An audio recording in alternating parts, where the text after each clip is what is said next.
hanggat may isang naniniwala. Ituloy mo. And minsan, yung isang yon, ikaw na lang yon. Kasi in your journey towards success, especially if you wanna be successful, or maybe you are trying to achieve a certain goal in your life, pwede ka talagang dumating sa sobrang bigat na challenges eh.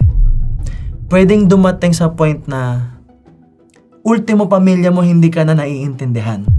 Pwedeng dumating sa point na yung mga mahal mo sa buhay na ine-expect mong makakaintindi, yung mga mahal mo sa buhay na ine-expect mong sosuporta sa'yo during a struggle, during a challenge, they won't understand you.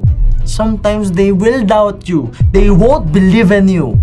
Sometimes sila pa yung magsasabi sa'yo na Tigilan mo na kasi yan. Sumuko ka na. Tama na kasi yan. Niloloko mo na lang yung sarili mo.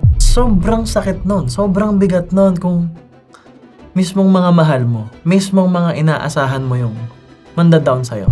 So if you have someone in your life who believes in you, sa totoo lang, hindi mo kailangan ng marami.